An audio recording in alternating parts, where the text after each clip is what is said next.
दोस्तों स्वागत है आपका। आज हम भूगोल का नया चैप्टर पढ़ेंगे जिसका नाम है जलवायु। जलवायु जो होती है वो किस प्रकार किन किन क्षेत्रों में किस किस प्रकार से नामकरण उसका दिया जाता है उसके बारे में पढ़ेंगे। जलवायु का कितना प्रभाव जो है वर्षा पर पड़ता है उसका भी हम इस चैप्टर में चर्चा करेंगे। तो देखते हैं जो जलवायु क्या चीज़ होती है, जलवायु उसके बारे में पढ़ते हैं। तो सबसे पहले हम देखते हैं कि जलवायु का अर्थ क्या होता है। जलवायु का अर्थ समझने के लिए हमें तीन चीज़ें जाननी होती है, मौसम, ऋतु और खुद जलवायु। तो मौसम, ऋतु और जलवायु। मौसम जो है, मौसम क्या चीज़ होती है? मौसम जो होती है अल्पकालीन दशाएं होती है, कुछ समय की दशाएं, जो वातावरण की जो अल्पकालीन दशाएं होती है। जैसे मौसम कुछ समय में चेंज हो जाता है, हमने कई बार सुना है कि अचानक मौसम परिवर्तन हो गया। तो सबसे कम समय में अल्पकालीन परिवर्तन जो होता है किसमें होता है? मौसम में होता है। इसके बाद ऋतु, ग्रीष्म ऋतु, शीत ऋतु, वो कुछ समय तक चलती है और फिर परिवर्तित हो जाती है। जबकि जो जलवायु होती है वो दीर्घकालीन अवस्था होती है, कई सालों तक जलवायु सेम रहती है। अगर परिवर्तन होता है वो भी कुछ मात्रा में होता है, बिल्कुल 1% चेंज आता है, इस बाकी जलवायु हमेशा सेम रहती है। तो हम देखते हैं मौसम जो है वो कुछ ही समय में बदल जाता है, इसलिए इसे अल्पकालीन दशा कहते हैं। वातावरण की किसी क्षेत्र की, सबसे पहले हम क्षेत्र विशेष को, हमेशा कोई ना कोई मौसम जो होता है किसी क्षेत्र विशेष को ध्यान में रखकर हमें पता करना होता है। तो किसी क्षेत्र की अल्पकालीन दशाएं, किसी क्षेत्र की अल्पकालीन दशाएं क्या कहलाती है? मौसम कहलाती है। अल्पकालीन दशाएं क्या कहलाती है? मौसम कहलाती है। फिर है ऋतु। ऋतु, ग्रीष्म ऋतु, शीत ऋतु, वर्षा ऋतु जो है ये कुछ समय तक चलती है, जो मौसम से ज़्यादा समय तक चलती है। मौसम तो कुछ ही समय में अल्पकालीन होता है। जबकि इसके बाद होता है जलवायु। जलवायु जो होता है वो होता है दीर्घकालीन परिस्थितियां, किसी क्षेत्र की दीर्घकालीन परिस्थितियां, जो परिस्थितियां काफी लंबे समय तक एक जैसी रहती है वो क्या कहलाती है? जलवायु कहलाती है। तो किसी क्षेत्र की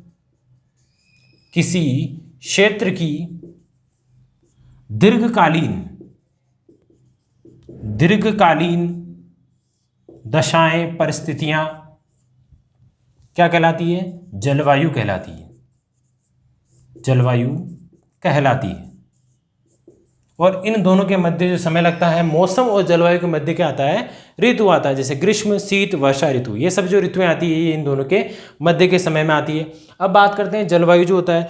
जलवायु का प्रभाव जो पड़ता है रहन सहन पे पड़ता है, खाने पीने पे पड़ता है, इसके अलावा खुद इंसान पे पड़ता है कि वो किस तरह का जीवन यापन करते हैं। जैसे कुछ क्षेत्रों में जो जलवायु होती है वो शीत जलवायु होती है, वहाँ सर्दी अधिकतर पूरे साल भर में 9 या 10 महीने सर्दी पड़ती है। तो उनका रहन सहन अलग होता है, उनका मकान अलग होता है, उनका खान पीन अलग होता है, उनका पहनावा अलग होता है।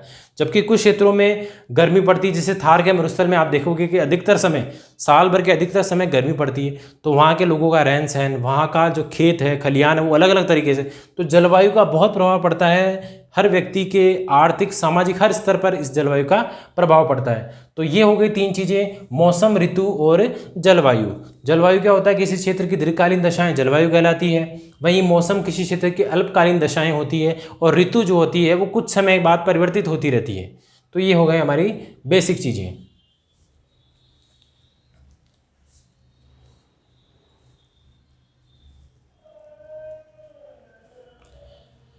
अब बात करते हैं मानसून के बारे में। एक शब्द आता है जलवायु में, जब जिस जलवायु पढ़ते हैं, हम जलवायु टॉपिक पढ़ते हैं तो सबसे पहले हम मानसून को जानना जरूरी हो जाता है, क्योंकि मानसून का बहुत महत्व रहता है। एक जलवायु के, अलग अलग जलवायु में जो मानसून अलग अलग प्रकार के होते हैं।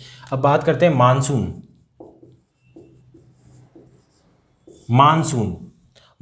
है, इस शब्द का प्रयोग या इसका सबसे पहले जो है हिप्पोलस ने, सर्वप्रथम इसका उपयोग किसने किया? हिप्पोलस ने। जबकि मानसून का जो हमें कहीं देखने को मिलता है, या किसने इसकी पूरी व्याख्या की है, या किसने अपने बुक्स में, किताबों में इसका नाम देखा है, तो इसमें नाम आता है अल मसूदी का। किसका नाम आता है? अल मसूदी का। गुर्जर प्रतिहार जब हम पढ़ते हैं, या आपने पढ़ा होगा, तो उसमें अल मसूदी का नाम आता है। वो एक अरबी यात्री था। अल मसूदी ने अपने शब्दों में इसका प्रयोग किया। किसका? मानसून का। मानसून जो शब्द है वो मौसम शब्द से बना है, मौसम शब्द से। और मौसम कौन सा शब्द है? अरबी शब्द है। अरबी शब्द मौसम, ध्यान रखिए शब्द को। अरबी शब्द है मौसम और उससे बना है मानसून या मौसम। और इस शब्द का उपयोग अल मसूदी ने गुर्जर प्रतिहार में जो काल था उसमें अल मसूदी आया था, और उसने गुजर पतियारों के बारे में व्याख्या की थी, उसी समय इसने सबसे पहले प्रयोग किया मौसिम शब्द का, जो अरबी भाषा का शब्द है, और इसका अर्थ होता है पवन की दिशा। पवन की दिशा। और हम भी जब पढ़ेंगे आगे तो हम देखेंगे कि जब भी पवनें आती है तो अपने साथ मानसून लेके आती है, इसीलिए इस शब्द का अर्थ ही क्या है, पवन की दिशा। इस शब्द का अर्थ है पवन की दिशा। मौसिम शब्द जो अरबी भाषा का शब्द है उसका अर्थ होता है पवन की दिशा। तो पवन की दिशा ही मानसून उसी पर निर्भर करता है। पवनों द्वारा ही मानसून आता है, उन क्षेत्रों में आता है जहाँ निम्न वायुदाब होता है। तो ये शब्द जो है मानसून, ये शब्द जो है कौन सी भाषा का शब्द है, अरबी शब्द मौसिम से बना है, जिसका उपयोग अल मसूदी ने किया अपनी ग्रंथों में, बुक्स में, और इसका अर्थ होता है पवन की दिशा। क्या? पवन की दिशा।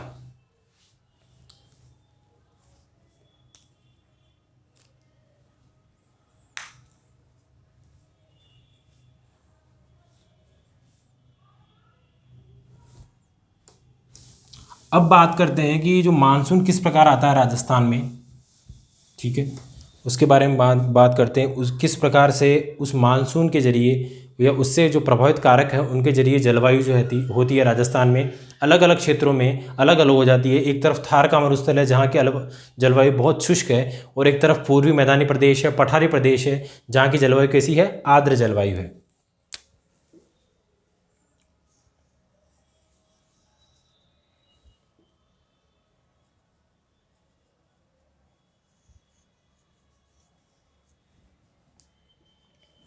ये राजस्थान है,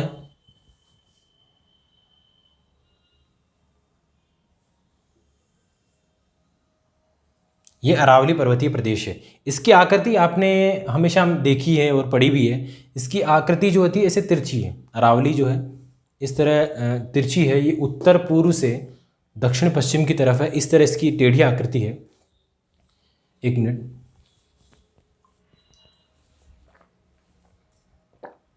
इसकी आकृति जो है वो टेढ़ी है। तो ये किस प्रकार मानसून को प्रभावित करती है इसकी आकृति, उसके बारे में हम चर्चा करते हैं। देखो, इधर है अरब सागर और इधर है बंगाल की खाड़ी। हम इसके बारे में और चर्चा करें आगे, थोड़ा सा हम देख लेते हैं कि किस तरह से। अब अरब सागर से यहाँ ये थार का मरुस्थल, थार के मरुस्थल में जब गर्मी पड़ती है, बहुत ज़्यादा मात्रा में जब गर्मी पड़ती है, तो यहाँ क्या होता है, हवाएं जो होती है गर्म होने के बाद उड़ जाती है, ऊपर उड़ जाती है, तो नीचे का क्षेत्र खाली हो जाता है, उसे बोलते हैं निम्न वायुदाब। वायुदाब का अर्थ होता है किसी भी क्षेत्र में, कोई भी क्षेत्र होता है उसमें प्रति इकाई, जैसे प्रति वर्ग सेंटीमीटर आप कितना प्रेशर लगा रहे हैं, वो वायुदाब कहलाता है। तो यहाँ का वायुदाब हो जाता है कम, और जब भी वायुदाब कम होगा, जहाँ चीज़ कमी हो जाती है ना, तो वहाँ पर पवन उसी तरफ लौटती है जहाँ वायुदाब कम होता है, और जहाँ ज़्यादा होता है वहाँ से कहाँ लौटती है, कम वायुदाब की तरफ। तो थार के मरुस्थल में पड़ी भयंकर गर्मी पड़ती है, कुछ समय तक गर्मी पड़ती रहती है, गर्म होकर हवा उड़ती रहती है ऊपर की तरफ। अब यहाँ हो जाता है निम्न वायुदाब, और इस तरफ जो होते हैं अधिक वायुदाब होता है, ये महासागरीय क्षेत्र है, इसे दक्षिणी पश्चिमी मानसून कहते हैं। कौन सा मानसून कहते हैं? राजस्थान में बारिश किससे होती है? अधिकांश बारिश दक्षिणी पश्चिमी मानसून से होती है, इसको आप याद रखें, दक्षिण पश्चिम मानसून, दक्षिण पश्चिम मानसून से, ठीक है। इसको आप याद रखें कि अगर छोटे क्वेश्चंस में पूछा जा सकता है, राजस्थान में बारिश का कारण है दक्षिण पश्चिम मानसून। तो इधर से भी हवाएं निम्न वायुदाब की तरफ चलेगी, मैंने बताया था, हवा ऊपर उड़ गई, निम्न वायुदाब हो गया, इधर से भी हवा चलेगी। अब ये अरावली किस तरह प्रभावित करती है मानसून को? अरब सागर की हवाएं इधर चली, सिरोही क्षेत्र आ जाता है इधर। सिरोही क्षेत्र में ऊंचे पठार है, पर्वत है, गुरु शिखर वगैरह है, तो वहाँ हमेशा याद रखो, पवन जब ये हवा इधर बहती है ना, तो किसी चीज़ से टकराएगी फिर बारिश करेगी, ऐसे नहीं करेगी। ऐसे कम मात्रा में होती है, लेकिन जब टकराने के बाद अच्छी खासी बारिश होती है। तो ये हवाएं अरब सागर से जाएगी, यहाँ गुरु शिखर है, ऊंचे ऊंचे पर्वत हैं, तो यहाँ टकराएगी, तो यहाँ सिरोही में आपने देखा होगा अच्छी खासी बारिश होती है, माउंट आबू में बारिश होती है। लेकिन इसके बाद ये इस तरह समांतर चली जाएंगी, बारिश नहीं करेगी। जबकि जो बंगाल की खाड़ी से आने वाले जो हवाएं हैं वो यहाँ टकराकर अरावली से टकराती है, सीधी टकराती है, और इस क्षेत्र में अधिक बरसात होती है। तो यही कारण है कि 90% जो बारिश होती है वो बंगाल की खाड़ी से होती है, जबकि ये तो सीधी निकल जाती, इसलिए राजस्थान में 10% बारिश जो होती है अरब सागर से होती है, इसलिए इधर सूखा रहता है, शुष्क रहता है जलवायु, और इधर आर्द्र जलवायु रहती है, क्योंकि ये सारे टकराकर इधर बारिश करती है। 90% बारिश बंगाल की खाड़ी से होती है। ठीक है, दक्षिण पश्चिम मानसून की 2 शाखाएं हैं, क्या बोल सकते हैं इनको, शाखाएं। एक है अरब शाखा और एक बंगाल की खाड़ी शाखा। सबसे ज़्यादा बारिश किस शाखा से होती है, बंगाल की खाड़ी से। कितना प्रतिशत, 90%। तो ध्यान रखें, राजस्थान में बारिश का कारण है दक्षिण पश्चिम मानसून, उसमें भी कौन सी शाखा, बंगाल की शाखा 90% और 10% अरब सागर की शाखा।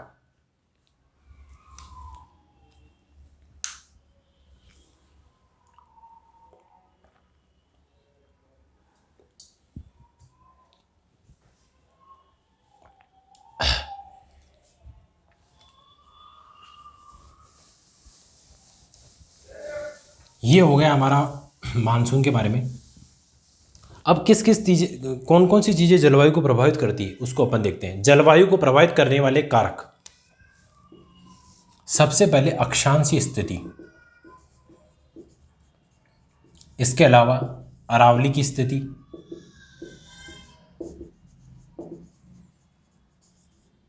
थार का मरुस्थल,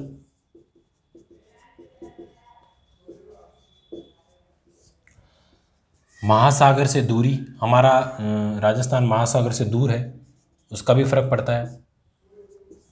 महासागर से ऊंचाई, महासागर से ऊंचाई, कम वनस्पति, इसका भी प्रभाव पड़ता है। तो ये कुछ चीज़ें हैं जो प्रभाव डालती है जलवायु पर। महत्वपूर्ण प्रभाव जो डालती है जलवायु पर वो अरावली की स्थिति है। अरावली की स्थिति सबसे ज़्यादा जलवायु को प्रभावित करती है। इसके बाद अक्षांशीय स्थिति, थार का मरुस्थल, महासागर से दूरी, ये सब चीज़ें जो है जलवायु को प्रभावित करती है। अब अक्षांशीय स्थिति किस प्रकार करती है वो देखते हैं। सॉरी,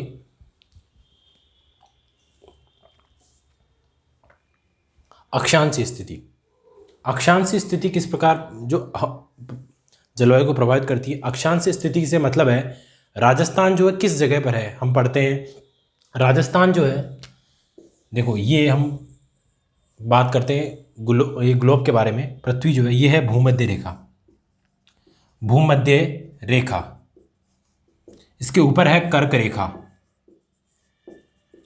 कर्क रेखा, और नीचे है मकर रेखा।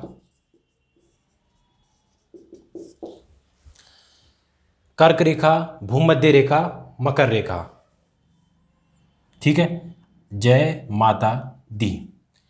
21 जून, 21 मार्च और 22 दिसंबर, इन तीनों दिनांक के दिन भूमध्य रेखा के सामने सूरज आता है 21 मार्च, कर्क रेखा पर 21 जून को सीधी पड़ती है, और 22 दिसंबर के दिन मकर रेखा पर सूरज की किरणें सीधी पड़ती है। हमारे जो राजस्थान की स्थिति है वो यहाँ है।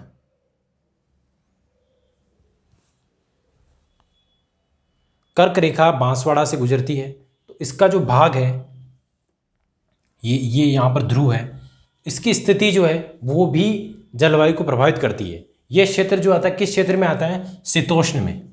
राजस्थान जो है किस जलवायु क्षेत्र में आता है, शीतोष्ण में, शीतोष्ण में। क्योंकि हम जब भी इसको पढ़ते हैं तो भूमध्य रेखा के ये वाला क्षेत्र, आसपास का क्षेत्र वाला, ये वाला कहलाता है उष्ण, उष्ण कटिबंध में आता है। उष्ण कटिबंध, इससे ऊपर का जो क्षेत्र आता है 66.5 डिग्री तक, ये वाला क्षेत्र कहलाता है शीतोष्ण, और ये वाला कहलाता है शीत।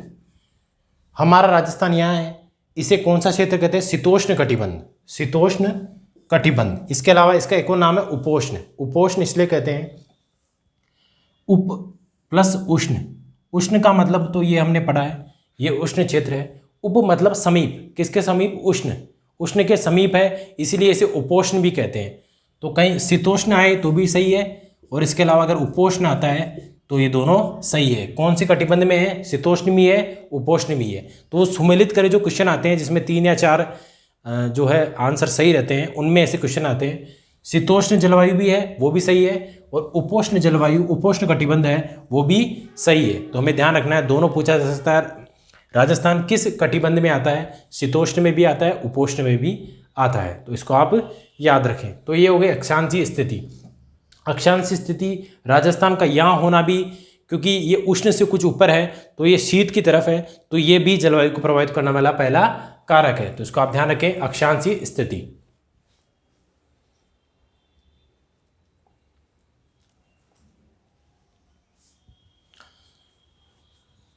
अब बात करते हैं अरावली की स्थिति, जो हमने अभी बताया था, इससे पहले पढ़ा था, वो होती है अरावली की स्थिति। वो भी प्रभावित करती है जलवायु को। मैंने बताया अरावली पर तिरछी आकृति है, बंगाल की खाड़ी से हवाएं आती है, 90% जो बारिश होती है बंगाल की खाड़ी की वजह से होती है। इसके अलावा जो अरब सागर का मानसून है 10% बारिश करता है। इस तरह ये जलवायु को प्रभावित करने वाला मुख्य कारण है अरावली की स्थिति। इसके बाद देखते हैं थार का मरुस्थल। थार का मरुस्थल जो होता है उसमें गर्मी पड़ती है, गर्मी पड़ने के कारण कम वायुदाब पैदा होता है, मानसून जो है उसको आकर्षित करता है। कौन? थार का मरुस्थल। तो राजस्थान में मानसून को आकर्षित करने का काम कौन कर रहा है? थार का मरुस्थल। वहीं निम्न वायुदाब पैदा करके मानसून को बुलाता है। तो थार का मरुस्थल। इससे अलावा महासागर से दूर, क्योंकि राजस्थान महासागर से दूर है, इसी वजह से यहाँ पर जो है बारिश को, मानसून को आने में समय लगता है और जलवायु प्रभावित होती है। इसके अलावा महासागर से ऊंचाई, महासागर से जो ऊंचाई होती है वो भी डिपेंड करती है। जो पर्वत हैं वहाँ पर बारिश अधिक होती है, क्योंकि वहाँ पर टेम्परेचर कम होता रहता है। जैसे जैसे ऊंचाई पर जाते हैं तो तापमान कम होता रहता है। इसको भी आप याद रखें। 160 किलोमीटर ऊपर जाने पर 1 degree Celsius, 160 metre, 1 degree Celsius जो तापमान होता है वो क्या होता है? कम होता है। ठीक है, तो ये चीज़ें, जो ऊंचाई किस तरह डिपेंड करती है, दूरी किस तरह डिपेंड करती है। इसके अलावा कम वनस्पति, जहाँ वनस्पति ज़्यादा होती है, जहाँ पेड़ पौधे ज़्यादा होते हैं, वहाँ पर क्या होती है? बारिश ज़्यादा होती है। उस क्षेत्र में बारिश ज़्यादा होती है। वहाँ का वातावरण जो होता है वो इस तरह से सूटेबल होता है। जैसे दक्षिणी जो कोटा वाला हाड़ौती प्रदेश है, पठारी प्रदेश है, वहाँ पर बारिश ज़्यादा होती है, वहाँ पर वन ज़्यादा होते हैं। तो इस तरह से ये जलवायु को प्रभावित करने वाले कारक हैं। तो इनको आप याद रखें, ध्यान में रखें।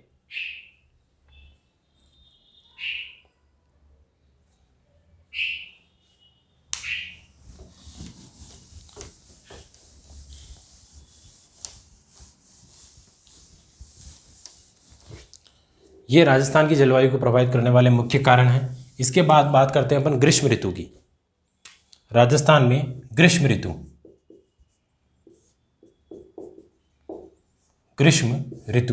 राजस्थान में जो ग्रीष्म ऋतु है वो मार्च से मध्य जून।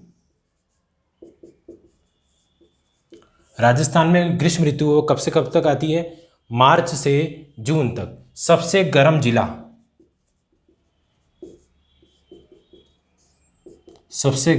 कौन सा है? चूरू। और सबसे गर्म स्थान फलोदी, जोधपुर। ग्रीष्म ऋतु जो होती है वो मार्च और मध्य जून के मध्य आती है। इसके अलावा सबसे जो गर्म जिला है वो कौन सा है? चूरू है। जब से सबसे गर्म स्थान कौन सा है? फलोदी, जोधपुर। इसके बाद बात करते हैं अपन शीत ऋतु की। जो सर्दी आती है, शीत ऋतु जो आती है वो कब से कब तक आती है? नवंबर से फरवरी के मध्य। या इसके बीच में अपन बात कर लेते हैं वर्षा ऋतु की। वर्षा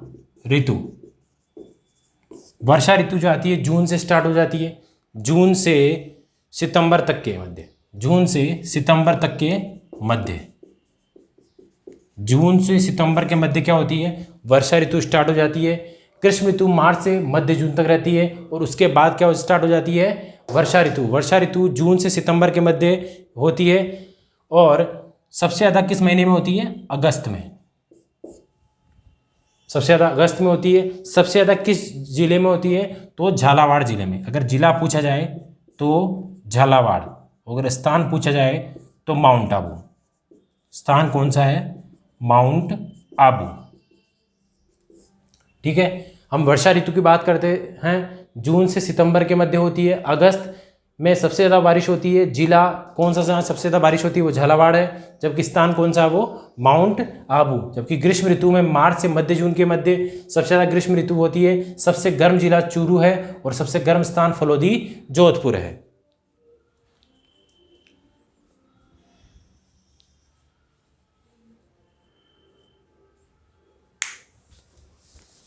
अब बात करते हैं शीत ऋतु की। शीत ऋतु नवंबर से लेकर फरवरी के मध्य। शीत ऋतु जो है वो नवंबर से लेकर फरवरी तक, नवंबर से फरवरी तक। सितंबर तक वर्षा ऋतु खत्म हो जाती है। इसके बाद मानसून लौट जाता है। मानसून प्रत्यावर्तन काल, इसको आप याद रखें, काफ़ी एग्जाम में पूछा गया है। मानसून प्रत्यावर्तन काल, मानसून प्रत्यावर्तन काल। मानसून प्रत्यावर्तन काल कौन सा होता है? अक्टूबर से या फिर आप सितंबर खत्म हो, सितंबर से नवंबर तक, सितंबर से नवंबर तक का जो काम का जो महीना होता है वो क्या होता है? मानसून प्रत्यावर्तन काल के रूप में जाना जाता है। सितंबर से नवंबर के मध्य। शीत ऋतु जो है नवंबर से फरवरी के मध्य आती है। शीत सबसे ज़्यादा ठंडा जिला भी कौन सा है? चूरू। सर्वाधिक ठंडा जिला, सर्वाधिक ठंडा जिला किसका नाम आता है? चूरू का नाम आता है। ध्यान रखें, सबसे गर्म जिला भी कौन सा था? चूरू। और सबसे ज़्यादा ठंडा जिला भी कौन सा है? चूरू। जबकि सर्वाधिक ठंडा स्थान माउंट आबू, माउंट आबू। सर्वाधिक ठंडा स्थान कौन सा है? माउंट आबू, जो कहाँ पर है? सिरोही में। इसको आप ध्यान रखें। शीत ऋतु जो आती है नवंबर से फरवरी के मध्य आती है, जबकि वर्षा ऋतु जून से सितंबर के मध्य आती है। और सितंबर से लेकर नवंबर का समय जो है वो क्या कहलाता है? मानसून प्रत्यावर्तन काल। मानसून लौटता है, मानसून आया उसके बाद वर्षा आई, तब मानसून आया और मानसून लौटा सितंबर से नवंबर के मध्य। और फिर आई शीत ऋतु। शीत ऋतु नवंबर से फरवरी के मध्य आती है। सर्वाधिक ठंडा जिला कौन सा है? चूरू है। और सर्वाधिक ठंडा स्थान कौन सा है? माउंट आबू, सिरोही।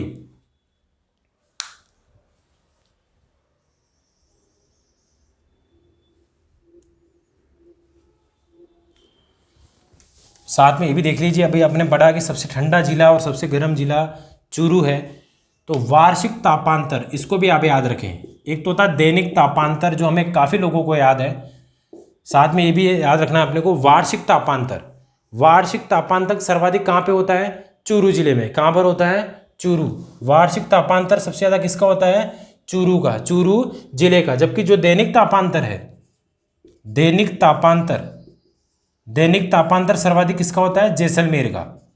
किसका? जैसलमेर का। तो आपको ऑप्शन में दोनों मिलेंगे। सवाल कोई सा भी पूछा हो आपको दोनों मिलेंगे। वार्षिक तापांतर में भी दोनों मिलेंगे और दैनिक तापांतर में भी दोनों मिलेंगे। तो आपको क्वेश्चन को ध्यान से देखना है कि वार्षिक तापांतर की बात की जाए तो चूरू और दैनिक तापांतर की बात की जाए तो जैसलमेर।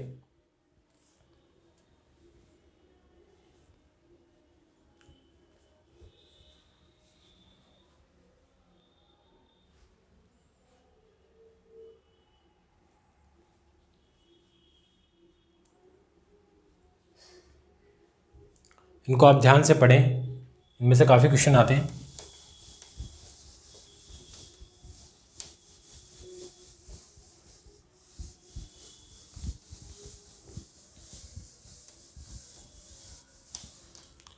अब जो है हम बात करते हैं कि जो जलवायु का विभाजन, अब हम पढ़ेंगे जलवायु का विभाजन। तो इन सब चीज़ों को हमने पढ़ा, उनको याद रखें, इनमें से क्वेश्चन बनते हैं। अब जो जलवायु का विभाजन राजस्थान में किस प्रकार किया गया है उसको देखते हैं। तो जलवायु का विभाजन राष्ट्रीय मौसम विभाग द्वारा, राष्ट्रीय मौसम विभाग द्वारा जो विभाजन किया गया, कितने भागों में बांटा गया है? 5 भागों में बांटा गया है। किसको? राष्ट्रीय मौसम विभाग ने जलवायु को, राजस्थान की जलवायु को। इसके अलावा भी हम पढ़ेंगे, ट्रीवार था, कोपेन, इन्होंने भी बांटा है। लेकिन उससे पहले हम पढ़ते हैं राष्ट्रीय मौसम विभाग का पढ़ते हैं। सबसे पहले कितने भागों में बांटा है? 5 भागों में। कौन कौन से हैं? एक तो है शुष्क भाग, शुष्क जलवायु प्रदेश, शुष्क जलवायु प्रदेश। दूसरा है अर्धशुष्क जलवायु प्रदेश, अर्धशुष्क जलवायु प्रदेश। फिर उसके बाद है उपाद्र जलवायु प्रदेश। उपाद्र का मतलब याद रखें, उप का मतलब होता है समीप, किसके? आद्र के समीप। उपाद्र मतलब आद्र से थोड़ा सा कम, जैसे उप प्रधानमंत्री, उपराष्ट्रपति, उप कप्तान। जो उप शब्द काम में लिया जाता है वो पास के लिए काम में लिया जाता है। हमने अभी पढ़ा है उपोष्ण, राजस्थान की जलवायु के बारे में पढ़ा था, उपोष्ण। इसको याद रखें, उपोष्ण इसलिए क्योंकि वो उष्ण के समीप है, तो इसलिए उपोष्ण शब्द काम में लिया गया है। शीतोष्ण भी है और उपोष्ण भी है। शुष्क जलवायु प्रदेश, अर्ध शुष्क जलवायु प्रदेश, उपाद्र जलवायु प्रदेश, फिर है आर्द्र जलवायु प्रदेश और अति आर्द्र जलवायु प्रदेश। अति आर्द्र जलवायु प्रदेश। तो राष्ट्रीय मौसम विभाग ने जलवायु को है कितने भागों में बांटा है? 5 भागों में बांटा है। शुष्क जलवायु प्रदेश, अर्ध शुष्क जलवायु प्रदेश, उपाद्र जलवायु प्रदेश, आर्द्र जलवायु प्रदेश और अति आर्द्र जलवायु प्रदेश।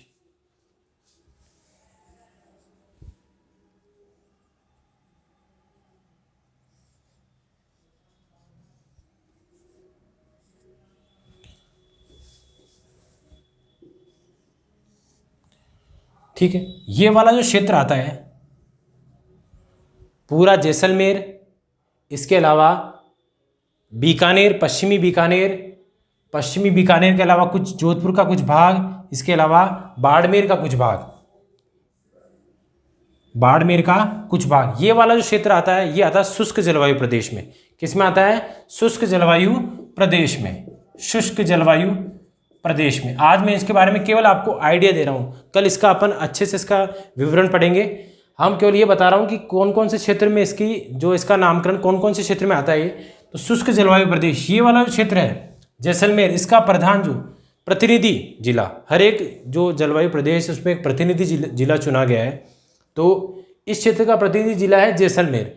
तो शुष्क जलवायु प्रदेश जो है इसमें पूर्णतः जैसलमेर में शुष्क जलवायु प्रदेश है। इसके बाद बात करते हैं हम, ये है अरावली।